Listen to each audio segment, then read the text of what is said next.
Pemirsa, Ikatan Dokter Anak Indonesia memperingatkan kemungkinan 1 juta anak akan meninggal bila sekolah di seluruh Indonesia dibuka kembali saat ini.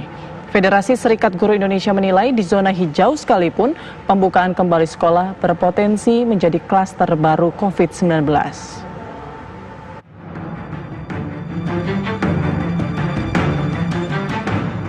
Ikatan Dokter Anak Indonesia menentang keras dibukanya kembali sekolah dalam waktu dekat ini. Menurut Ketua Umum Ikatan Dokter Anak Indonesia Dr. Aman B. Pulungan, sekolah paling cepat baru aman dibuka setelah 2020. Itu pun berlaku syarat dan ketentuan. Kita didiklah anak kita di rumah dulu. Paling tidak kita tunggu sampai 2020. Bersabarlah kita dulu. Sampai nanti pemeriksaannya cukup dan kami lihat nanti kurva anak yang meninggal juga menurun. Tiap minggu masih menaik nih kurva anak yang meninggal. Tiap minggu masih naik kurva anak yang positif. Yang PDP juga masih menaik sekarang. Ya kan? Kami dihilir, kami yang merawat, kami tahu jadinya. Federasi Serikat Guru Indonesia menilai sependapat.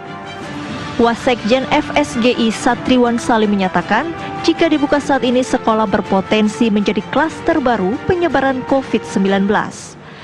Sekalipun bila sekolah berada di zona hijau. Sekolah itu satu hari bisa sampai 1.000 orang yang hadir kan di sekolah. Siswa kalau di SMP SMA itu bisa masing-masing sampai 700 siswa, 3 angkatan kan. Kemudian ada guru 50 sampai 60. Kemudian ada pegawai tenaga kependidikan, ada staf kantin dan seterusnya, bahkan ada orang tua yang mengantar. Ya kan, bahkan anggaplah di sekolah ada protokol kesehatan yang nanti kita bahas. Tetapi ketika dia pulang dengan menggunakan angkutan umum, kan tidak ada yang menjamin anak-anak kita atau guru akan steril kan dari penyebaran COVID ini. Atau yang kedua misalnya begini, sekolah dan wilayah di sekolah itu misalnya saya di Rawamangun gitu ya, Rawamangun, Pulau Gadung, anggaplah zona hijau misalnya gitu. Tetapi anak-anaknya yang bersekolah berasal dari daerah lain yang zonanya zona merah kan. Oke, kalau sekolah negeri ada zonasi, kebijakan zonasi, tetapi sekolah swasta kan tidak ada zonasi. Jadi tidak menutup kemungkinan anak dan guru bersekolah di sekolah zona hijau, tetapi rumahnya berasal dari zona merah. Nah ini kan persoalan juga.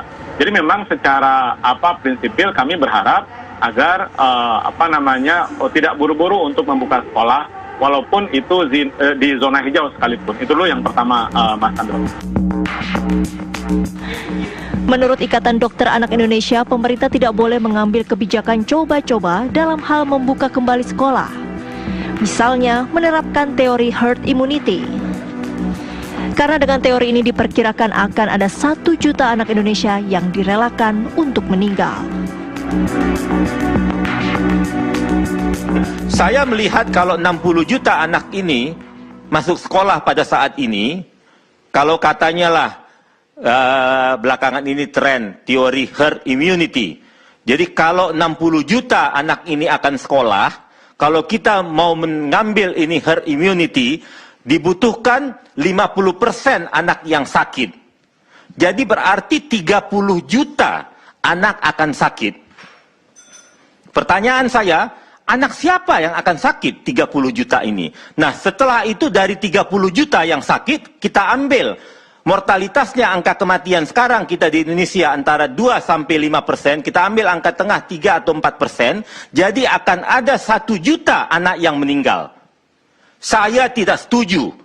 Anak siapa yang akan meninggal? Bagi kami dokter anak Indonesia, 1 anak meninggal pun tidak boleh. Tim TV One mengabarkan.